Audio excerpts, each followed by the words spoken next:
The massive space station hung in the darkness like a metal moon. Its silver surface reflected the distant stars as ships from 100 different worlds docked at its many ports.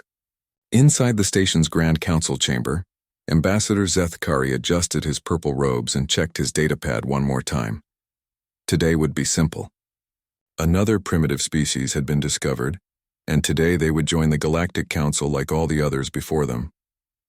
The process never changed. The new species would be grateful for the protection and technology. They would accept their place in the galaxy's order. They would become useful members of the great galactic community. The chamber doors opened with a soft hiss. Captain Jake Morrison walked in, his blue Earth uniform looking plain next to the colorful robes and armor of the alien diplomats. He was tall for his species, with brown hair and calm green eyes. Behind him walked his aide, Lieutenant Carol Jensen, carrying a small case. Zethkari stood and spread his forearms wide in the traditional greeting. His lizard-like face showed what he hoped was a welcoming expression. Captain Morrison of Earth, welcome to the Galactic Council. I am Ambassador Zethkari of the Valerian Empire. We are honored to have you here today. Morrison nodded politely. Thank you for the invitation, Ambassador. This is quite an impressive station. Please sit. Zethkari gestured to the chair across from his desk. The chamber was designed to impress new species. The wall showed star maps of Council territory, stretching across half the galaxy. Holographic displays showed the great fleets that kept the peace. Everything was meant to show the power and wisdom of the Council. Morrison sat down and folded his hands. I understand you have an offer for humanity. Indeed we do. Zethkari activated his display screen. First, let me congratulate your species on developing faster-than-light communication. Your radio signals reached our space 3 months ago. It is always exciting when a new species joins the galactic community. We appreciate that, Morrison said. Zethkari pulled up the standard integration package. The Council has prepared a very generous offer for humanity. We will provide you with protection from hostile forces, access to basic galactic technology, and 3 star systems in the Outer Rim territories. In exchange, we ask only that humanity provide raw materials and labor for various Council projects. Morrison studied the star map that appeared on the screen.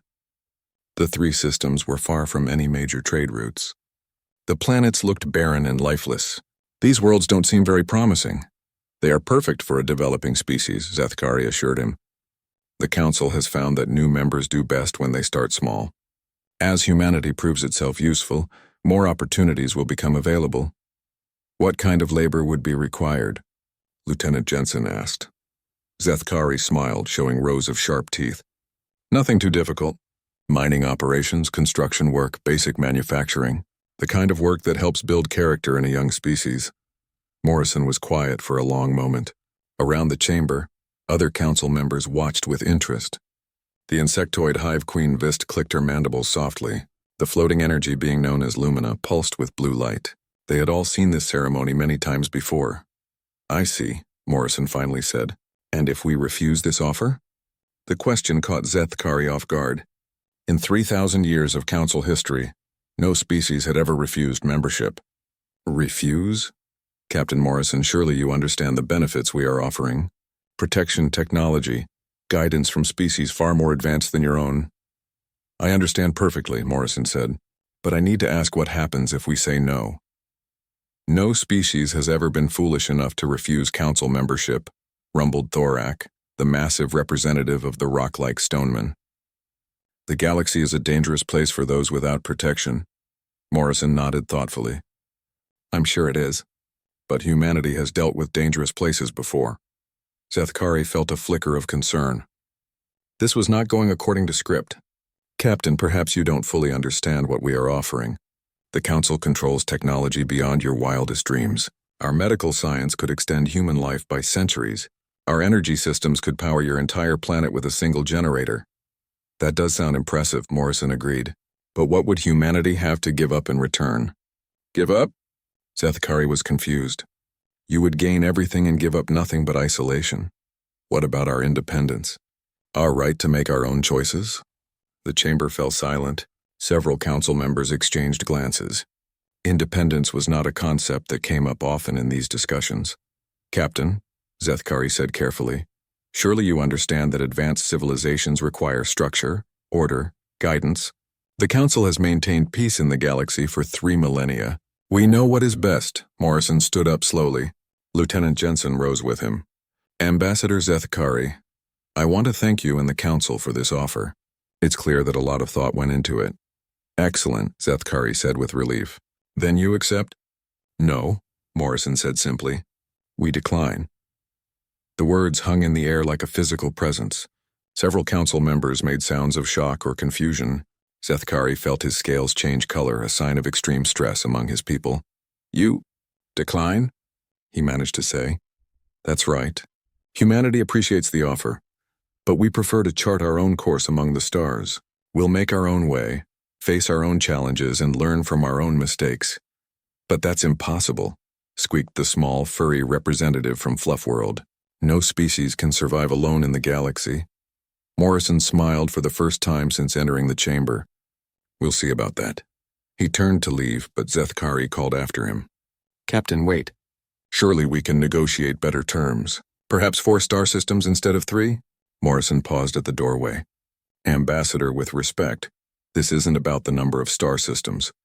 This is about freedom. Humanity would rather fail on its own terms than succeed on someone else's. But the protection we offer, Zethkari insisted, the knowledge, the technology. We'll figure it out, Morrison said. We always do.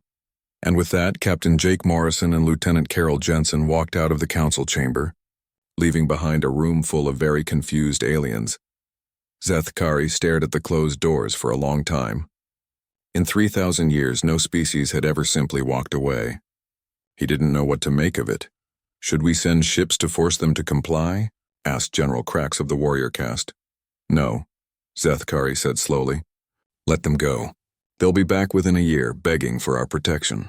The galaxy will teach them the error of their ways. But even as he said it, Zethkari felt a strange unease. Something about the way Morrison had smiled before leaving made the ambassador wonder if perhaps humanity knew something the council didn't. Outside the station, the Earthship Endeavour turned away from the massive structure and jumped to faster-than-light speed, carrying its crew back toward a small blue world that had just told the galaxy it intended to go its own way. 6 months had passed since the humans walked away from the council table. Ambassador Zethkari sat in his office, staring at a growing pile of intelligence reports. Each one made less sense than the last. The first report had arrived 3 weeks after the humans left. A council patrol had detected human ships near the Kepler system. This was impossible, of course. Humans didn't have the technology for interstellar travel, yet there they were, somehow building a space station around a dead planet. Dr. Quintal, the council's chief scientist, entered the office carrying another data pad. The Thylorian was one of the most brilliant minds in the galaxy, but today he looked troubled. More news about the humans? Zethkari asked. I'm afraid so, Quintal said, his blue skin shifting to a darker shade. This latest report is from the mining world Gamma 47. The humans have established a colony there. Gamma 47? Zethkari checked his charts. That world has 3 times normal gravity and an atmosphere that dissolves most organic compounds. It's completely uninhabitable. Not for humans, apparently, Quintal said. According to our observers, they're not just surviving there. They're thriving. They've built a mining operation that's extracting rare minerals we thought impossible to reach. Zethkari felt his scales shift color again. How many humans are on this world? Nearly 10,000. They call it New Denver. The ambassador stood and walked to his window. Outside, council ships moved in perfect formation, maintaining the order that had kept the galaxy stable for 3,000 years. Show me the physiology reports again. Quintal activated his holographic display. A 3-dimensional image of a human appeared, rotating slowly. We managed to scan several humans during their visit here. The results are disturbing. Define disturbing. Their bone density is 60% higher than the galactic average. Their muscle mass is triple that of most species. Their cardiovascular system can function under extreme stress for extended periods. But that's not the most concerning part. What is? Their pain tolerance. Most species would lose consciousness from injuries that humans simply ignore. We've observed them working in conditions that should kill them within minutes. Zethkari studied the display. They come from a death world. Exactly. Earth is a planet where everything tries to kill everything else. Natural disasters, predators, diseases, extreme weather. Humans evolved to survive in conditions that would destroy most galactic species. A chime indicated another message had arrived. Zethkari's aide, a nervous creature called Bobtar, entered the office. Sir, we have reports from 3 more systems. Humans have established outposts in all of them. Which systems? Alpha Rigel, Wolf 359, and the Vega system. Zethkari felt a chill run down his spine. Vega, that's a Council strategic reserve. How did they even find it? Unknown, sir. But that's not all. Admiral Lisa Carter of the human fleet sent a message. The humans have an admiral now, apparently. She thanks the Council for the detailed star charts we provided during negotiations, and says humanity is grateful for the information about uninhabited systems. Quintal and Zethkari looked at each other. We never gave them detailed charts, the ambassador said slowly. No, sir. But they scanned our computer systems during their visit. They somehow copied our entire galactic database. That's impossible. Our security systems are designed by the most advanced species in the galaxy. Bobtar shifted nervously. Actually, sir, we've had reports of similar security breaches on 17 Council worlds. The humans seem to have a talent for understanding technology very quickly. Dr. Quintal brought up another display. I've been studying their approach to problem solving. Most species in the galaxy are specialists. The Thylorians excel at science, the Valerians at diplomacy, the Stonemen at engineering. But humans seem to be generalists. They're good at everything. Impossible, Zethkari said. Specialization is the key to advancement. The Council has proven this over 3 millennia. Yet somehow humans have reverse-engineered our faster-than-light drives from basic scans. They've built weapons that match our military technology. They've created colonies on worlds we consider uninhabitable. Another message arrived. This time Bobtar looked even more nervous. Sir, we have a request for communication from Commander Paul Stevens of the human mining operation on Gamma 47. Put him through. The holographic display shifted to show a human male covered in dirt and sweat. Behind him, Zethkari could see massive mining equipment working in conditions that should have melted the machinery. Ambassador Zethkari, Stevens said with a cheerful smile, I wanted to thank you for pointing us toward Gamma 47. The mining here is fantastic. Commander Stevens, our records indicate that world should be lethal to most life forms. Stevens laughed. Well, it's certainly challenging. The gravity makes morning exercises interesting, and we have to change air filters pretty regularly. But the mineral deposits here are incredible. We're pulling out rare earths that will keep our expansion going for decades. Your expansion? Oh, yes. Admiral Carter has plans for 40 new colonies in the next 2 years. We're particularly interested in those gas giants in the Orion sector, perfect for atmospheric mining. Zethkari checked his charts. The Orion gas giants were considered completely worthless. The radiation levels alone would kill most species instantly. Commander, those worlds are extremely dangerous. The best ones usually are, Stevens said. Anyway, I have to get back to work. We're trying to break last week's extraction record. The communication ended, leaving Zethkari staring at empty space. Sir, Bobtar said quietly. There's more. We're receiving reports from across the galaxy. Other Council member species are asking questions. What kind of questions? About independence. About the terms of their membership. The Korthak miners on Sigma-7 have stopped working. They're demanding the same treatment humans give themselves. Dr. Quintal pulled up another report. The aquatic Murthai have refused to surrender 3 more ocean worlds for Council industrial projects. They say if humans can keep their worlds, so can they. Zethkari sat down heavily in his chair. In 6 months, humanity had gone from primitive newcomers to a growing threat to galactic stability. They were expanding faster than any species in recorded history. They were inspiring rebellion among established Council members. They were doing the impossible on a daily basis. Dr. Quintal, he said finally, in your scientific opinion, what makes humans so different? The Thylorian scientist was quiet for a long moment. Most Council species evolved on stable worlds with predictable conditions. We learned to specialize, to depend on others, to follow established patterns. Humans evolved on a world that tried to kill them every day. They learned to adapt, to improvise, to overcome any obstacle. And I think we may have made a terrible mistake when we offered them membership in the Council. How so? We assumed they would be grateful for our protection and guidance. But humans don't want protection.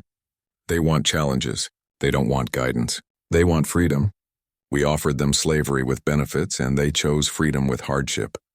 Zethkari looked out at the Council fleet again. For 3,000 years it had been the symbol of galactic order. Today, for the first time, he wondered if that order was as strong as they had always believed. "Bob Tar," he said, "send a message to Captain Morrison. Tell him the Council is prepared to discuss better terms." "Yes, sir. What terms should I offer?" Zethkari was quiet for a moment. "I don't know, but find out what it would take to bring humanity back to the negotiating table." As his aide left to send the message, Zethkari had a sinking feeling that humanity's answer would be the same as before, and he was beginning to understand that might be the most terrifying possibility of all. The Council chambers had never been so chaotic. Representatives from dozens of species shouted over each other in languages that the translation system struggled to keep up with. At the center of it all sat the Supreme Chancellor, an ancient being known only as the Architect. Ambassador Zethkari watched the chaos with growing dread. In 3,000 years, the Council had never faced a crisis like this, and it all started with one species that refused to know its place. "Order!" The Architect's voice boomed through the chamber, silencing the crowd. The being's form was hidden in shadows and energy fields, but its authority was absolute. "We will address each concern systematically." General Krax of the warrior caste stood first. His massive frame was covered in battle scars from a dozen campaigns. "Supreme Chancellor, the humans must be stopped. Their influence spreads like a plague across our territory." "Explain," the Architect commanded. Krax activated a holographic star map. Red dots appeared across the galaxy, each one representing a world in rebellion.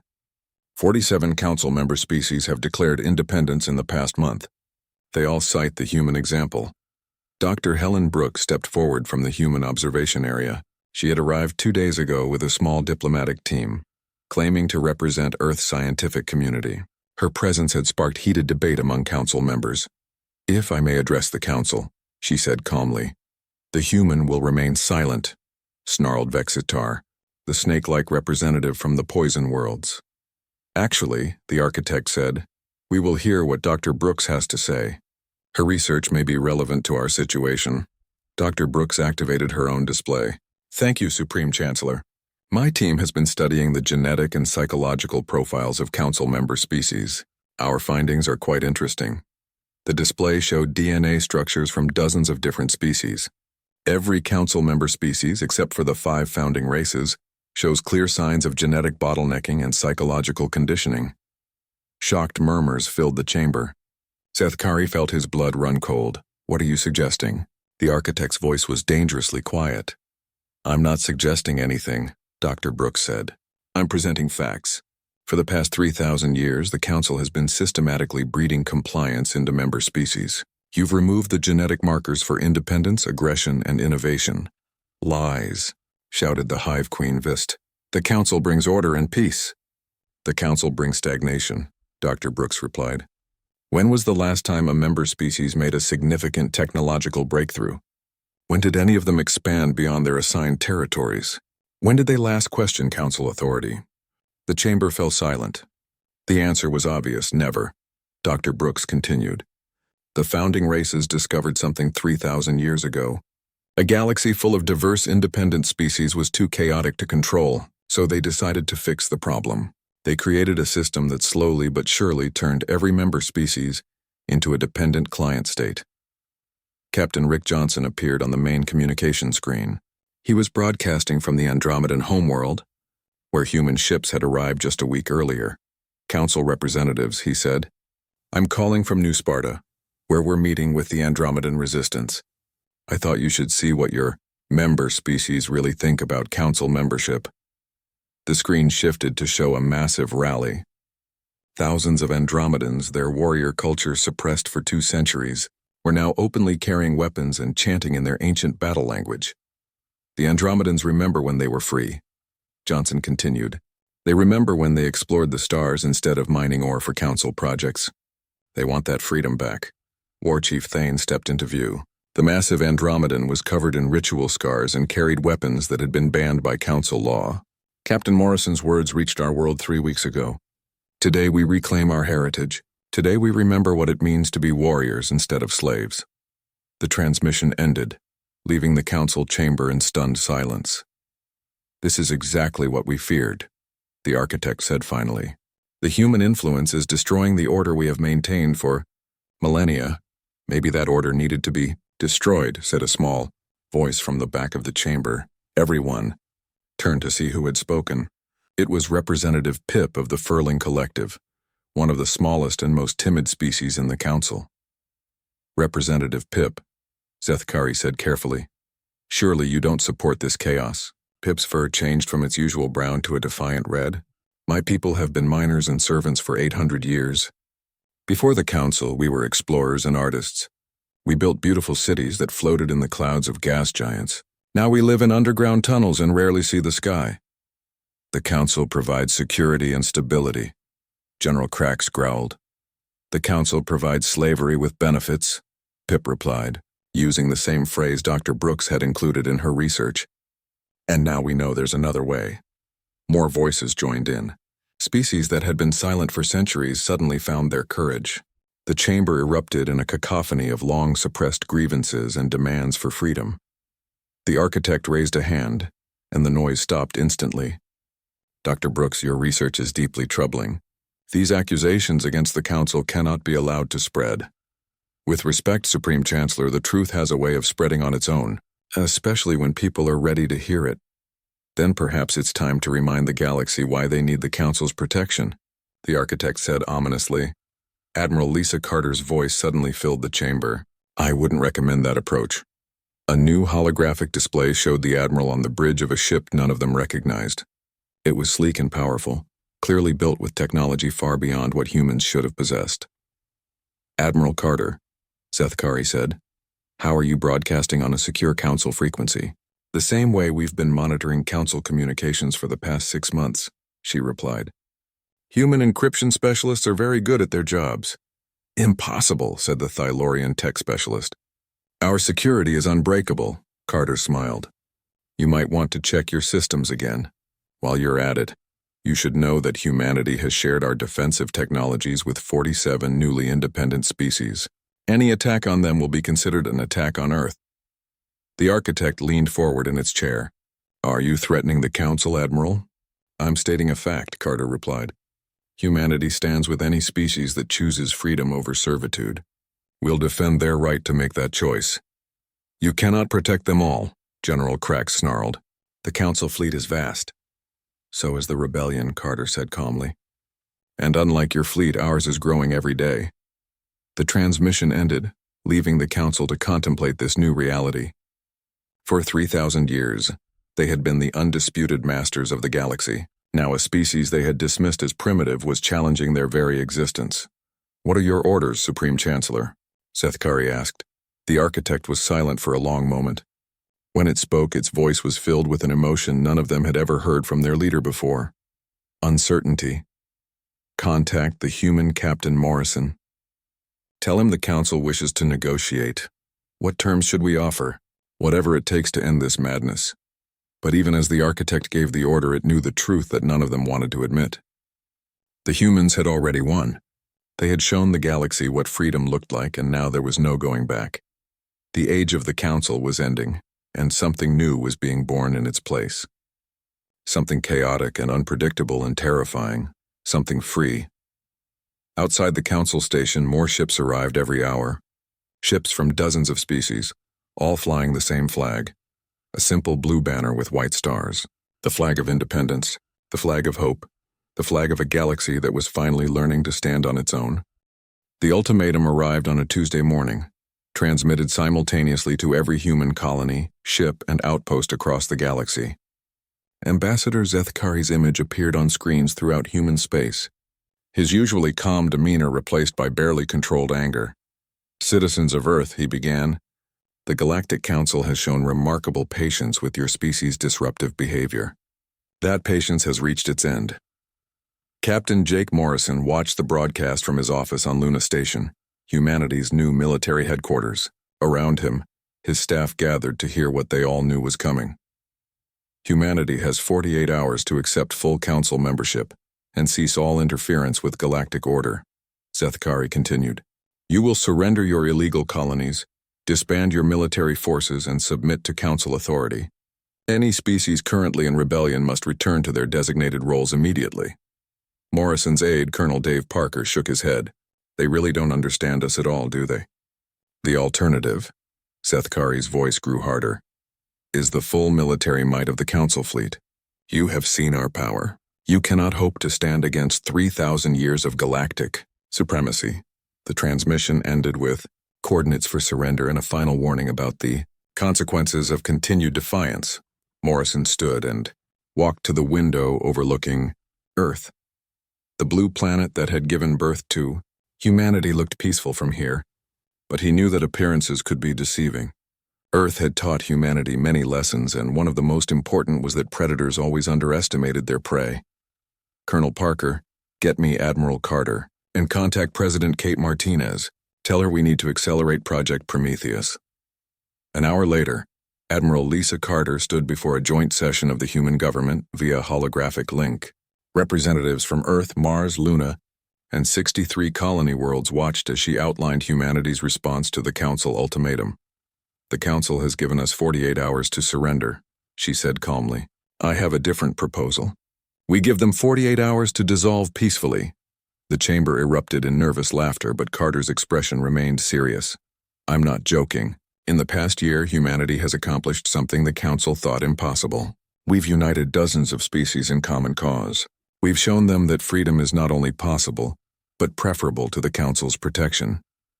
President Martinez, a former military officer herself, leaned forward. Admiral, what's our tactical situation? Surprisingly good, Madam President. The rebel species have proven to be quick learners. The Andromedans are natural warriors once they remembered how to fight. The Murthai control key water worlds that the Council depends on for biological resources. The Korthak have shut down mining operations across 17 systems. And our fleet? Growing daily. We now have 400 ships, most of them built with hybrid human-alien technology. But more importantly, we have something the Council has never faced. An enemy that fights for more than duty or orders.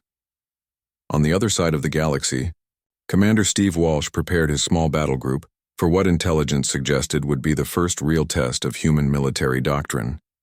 The Council had sent a task force to retake the Kepler system, where humans had built their first colony outside of Earth space. Walsh's flagship, the destroyer Freedom, was one of the new hybrid designs. It combined human engineering with alien materials in ways that made both species nervous. The weapons were more powerful than anything humans had built before. But the real advantage was something else entirely. All ships, this is Commander Walsh, he broadcast to his 12-ship squadron. The Council fleet will arrive in 30 minutes. They outnumber us 4-1, and their ships are bigger than ours. He paused, looking around the bridge at his crew. They were young, most of them, born after humanity had rejected the Council's offer. They had grown up believing that freedom was worth fighting for. But they've never fought humans before, Walsh continued. They don't know what we're capable of when we're protecting something we built ourselves. Show them what Earth taught us about defending our home. The Council fleet dropped out of faster-than-light travel exactly on schedule. 50 massive warships, each one carrying enough firepower to devastate a planet. Admiral Tethmore, the campaign commander, studied the small human force with contempt. 12 ships, he said to his aide. They send 12 ships against the might of the Council. Sir, our intelligence suggests human weapons are more advanced than initially believed. Impossible. They're barely past their primitive stage. Signal the humans to surrender. When they refuse, we'll demonstrate why the Council has maintained peace for 3 millennia. The communication came through on standard frequencies. Human vessels, this is Admiral Tethmore of the Council fleet. You are outnumbered and outgunned. Surrender now and you will be treated with mercy. Walsh's reply was broadcast across all frequencies, ensuring that both fleets and any monitoring stations could hear it clearly. Admiral Tethmore, this is Commander Steve Walsh of the Human Colonial Defense Force. We appreciate your offer, but we're going to have to decline. You see, humanity has a policy about surrendering to bullies. What policy is that? We don't. The battle that followed would be studied in military academies for generations. The Council fleet attacked with overwhelming force, expecting the humans to break and run after the first exchange. Instead, they found themselves facing tactics they had never seen before. Human ships fought like their crews fought on the ground, with desperate creativity and absolute refusal to quit. When the Freedom lost its main engines, Walsh used the ship's remaining momentum to ram a Council cruiser. The destroyer's nuclear self-destruct took out 2 more enemy ships. When the Defiance ran out of ammunition, Captain Susan Mills ordered her crew to fire the ship's life support canisters as improvised missiles. The canisters were filled with a chemical mix that ate through Council armor like acid. But it was the courage that truly shocked the Council forces. When the small frigate found itself surrounded by 3 Council destroyers, Captain Ben Rodriguez made a decision that would echo across the galaxy. "All hands, this is the captain," he announced over the ship's internal communications. "We're outnumbered and our weapons are gone, but we still have 1 weapon left." Rodriguez pointed the ship directly at the largest Council vessel and engaged the faster-than-light drive while still inside normal space. The resulting explosion created a brief artificial star that destroyed everything within a light-minute radius. When the battle ended 4 hours later, the Council had lost 37 ships. The humans had lost 11. But more importantly, they had proven something that sent shockwaves across the galaxy. They had proven that the Council fleet could be beaten. Admiral Tethmore found himself the sole survivor of his command ship, floating in an escape pod and waiting for rescue. His last transmission before the humans destroyed his communications array was a single word: impossible. News of the victory spread faster than the Council could contain it. On 47 worlds, rebel groups launched coordinated attacks against Council installations. Species that had been passive for centuries suddenly remembered what it felt like to fight for their freedom. Back on Earth, President Martinez received reports from across human space. Every Council demand had been rejected. Every surrender ultimatum had been ignored. Humanity had chosen to fight, and they were not fighting alone. Dr. Alan Cross, the lead scientist on Project Prometheus, appeared on her screen with the news she had been waiting for. "Madam President, Project Prometheus is ready for deployment. We've successfully weaponized faster-than-light communication technology. Any Council ship trying to coordinate an attack will find their communications disrupted or completely hijacked." "How long until full deployment?"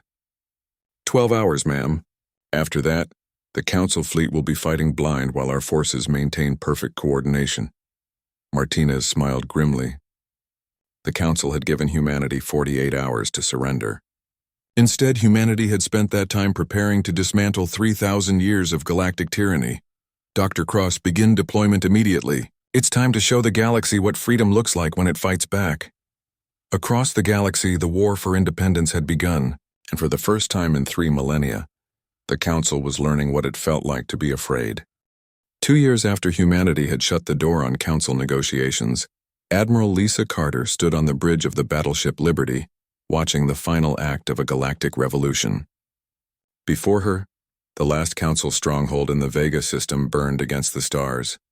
The war had been shorter than anyone expected. The Council's 3,000-year reign had crumbled in 24 months, brought down not by superior firepower but by an idea that spread faster than any weapon. The idea that freedom was worth fighting for. "Admiral," reported Commander Tony Harris from the communications station, "we're receiving surrender signals from all remaining Council installations in this system."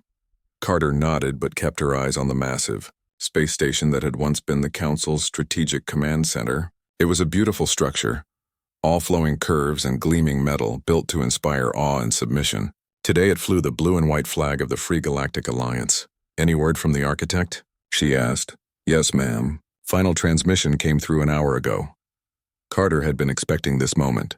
Throughout the war, the architect had remained hidden, speaking only through intermediaries, maintaining the mystery that had allowed it to control the galaxy for so long. But today that would end. The main display activated, showing a figure that few beings in the galaxy had ever seen directly. The architect appeared as a shifting mass of energy and light, constantly changing form, neither fully organic nor mechanical.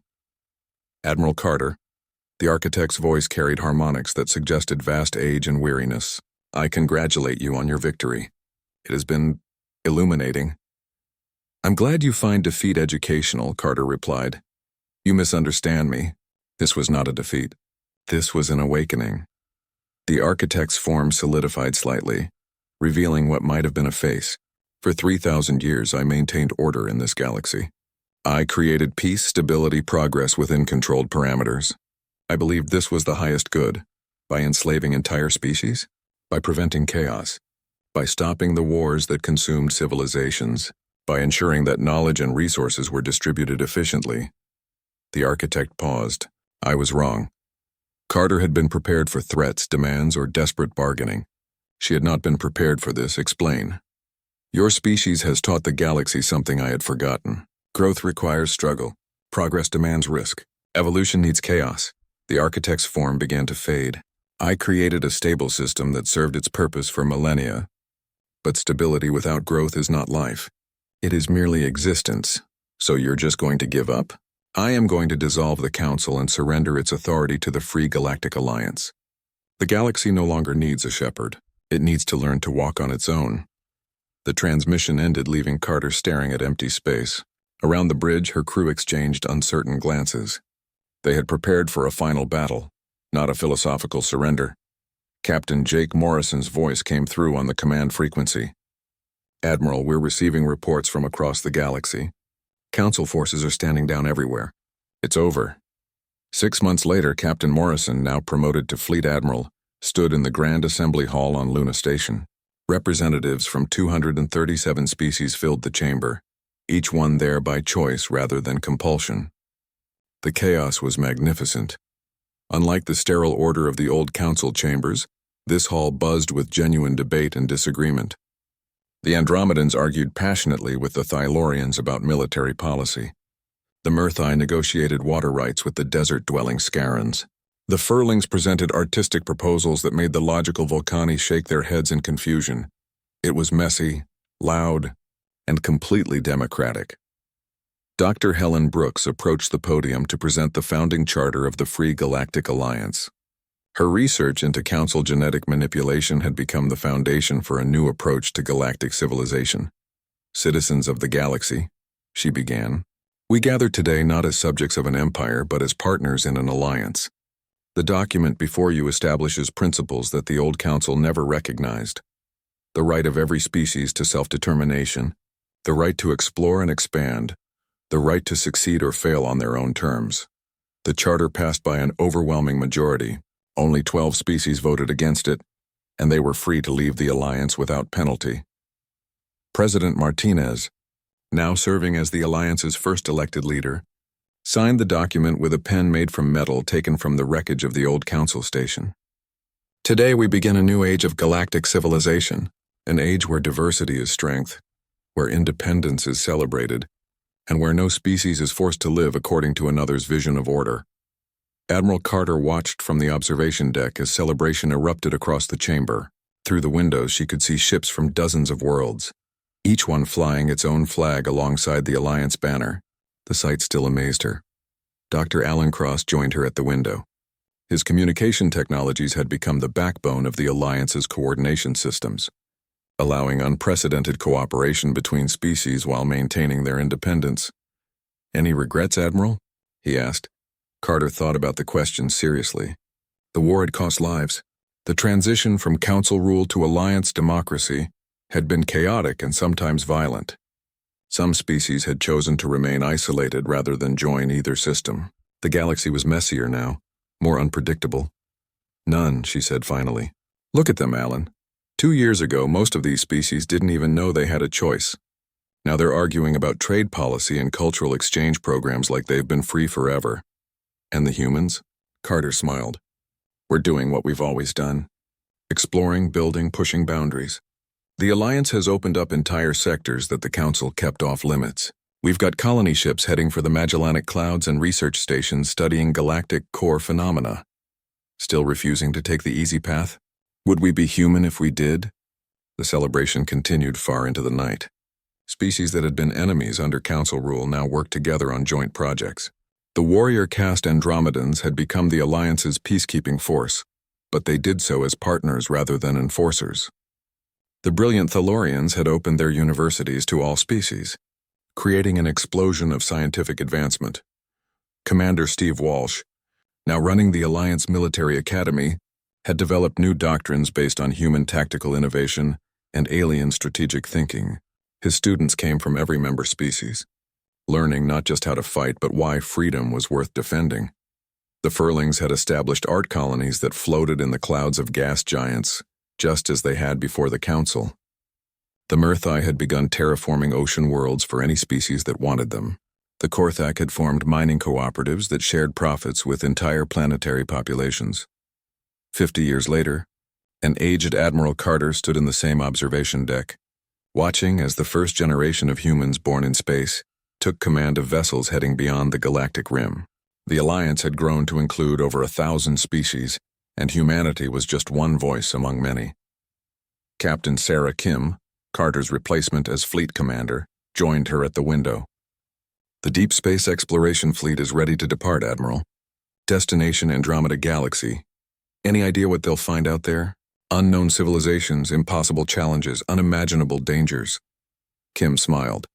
"In other words, exactly what humans look for in a new neighborhood." Carter laughed. "Some things never change. Some things shouldn't." Below them, the celebration continued. The galaxy had learned to celebrate diversity rather than fear it. Species that had once been kept apart by Council policy now worked together, played together, and occasionally argued together like siblings in a vast cosmic family. The plaque by the observation deck window bore the Alliance motto, carved in stone during the first Constitutional Convention: "Progress through perseverance." But Carter preferred the inscription that had been added later by popular vote, written in the simple script that had become the Alliance's unofficial standard. "The universe belongs to those brave enough to claim it." Humanity had shut the door on Council negotiations 52 years ago. Today, the galaxy was full of species walking through doorways they had opened for themselves, and at the edge of known space, new ships with crews from 100 worlds pushed forward into the unknown, carrying with them the most powerful idea in the galaxy. Freedom was not something to be given or taken. It was something to be claimed, defended, and shared with anyone brave enough to reach for it. The Council had offered humanity a place in their ordered universe. Instead, humanity had helped the universe learn to order itself. And that, Carter thought as she watched the stars, made all the difference.